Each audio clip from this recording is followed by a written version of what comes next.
Hi friends, Ayyanar துணையில் நாளைக்கு என்ன நடக்க போகுதுன்னு பார்க்கலாம். வாங்க வீடியோக்குள்ளே போகலாம். நம்ம சேனல் இன்னும் சப்ஸ்கிரைப் பண்ணாதவங்க சப்ஸ்கிரைப் பண்ணிக்கோங்க.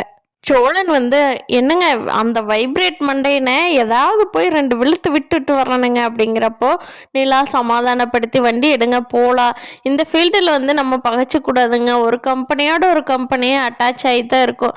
நம்ம பேர் இங்கே கெடுத்துக்கிட்டோம்னா அடுத்த கம்பெனியில் போய் வேலை பார்க்குறது சிரமமாக இருக்குங்க. நீங்கள் எடுங்க போகலாம் அப்படிங்கிறாங்க. அதுக்கு சோழன், எனக்கு வர்ற ஆத்திரத்துக்கு அந்த வைப்ரேஷன் மண்டையை பிடிச்சி இழுத்து கறிக்கிடணும் அப்படிங்கிறாரு. எடுங்க போகலாம், கையெடுத்து கும்பிடணுங்க, வாங்க போகலாம் அப்படின்னு சொல்லி நிலா கூட்டிகிட்டு போயிடுறாங்க சோழனை. போகிறப்போ நிலா சொல்லிட்டு போகிறாங்க, ச்சே நான் எவ்வளோ ஆசையாக வந்தேன், பல்லவனுக்கு இன்னைக்கு ட்ரீட் வச்சிடணும் அப்படின்னு நினச்சிட்டு வந்தேன், அண்ணனுக்கும் ஏதாவது வாங்கிட்டு போகலான்னு நினச்சேன், இப்படி ஆகிப்போச்சே அப்படிங்கிறாங்க.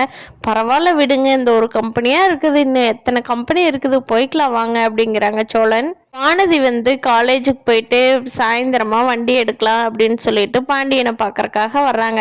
ஆக்சுவலாக அந்த வண்டியில் எந்த மிஸ்டேக்குமே இல்லை.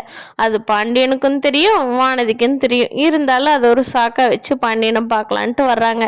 சாயந்தரம் வர்றப்போ பாண்டியன் சொல்கிறாரு, ஏங்க வண்டியில் நிறைய மிஸ்டேக் இருக்குது, இப்போ எல்லாம் ரெடி பண்ண முடியாது, நாளைக்கு காலையில் வாங்க வாங்கிக்கலாம் அப்படிங்கிறாங்க.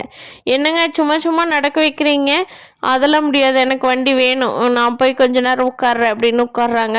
பாண்டியன் வேணும்னே நோண்டிட்டு திருப்பி லேட் பண்ணுறாரு. இல்லைங்க நைட் ஆயிடுச்சு, இருட்டில் நான் வீட்டுக்கு போகிறதா, என்ன பண்ணுறது, நீங்கள் போயிட்டு காலையில் வாங்க அப்படிங்கிறாங்க. சரிங்க காலையிலேயே வர்றேன், காலையில் கண்டிப்பாக பண்ணி வைக்க சொல்லுங்க ப்ரோ உங்கள் அண்ணனை அப்படின்னு சொல்லிட்டு வானதி கிளம்ப போகிறாங்க.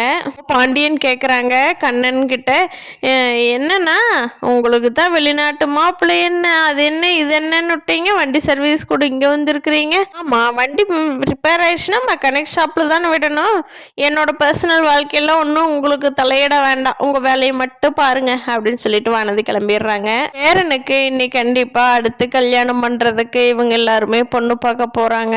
அந்த பொண்ணு எப்படி அமைய போகிறாங்க, நிலாவுக்கு வேறு கம்பெனியில் வேலை கிடைக்குமோ அப்படிங்கிறத அடுத்தடுத்த எபிசோடில் பார்க்கலாம். இந்த வீடியோ பிடிச்சிருந்தா லைக் பண்ணிக்கோங்க. தேங்க்யூ.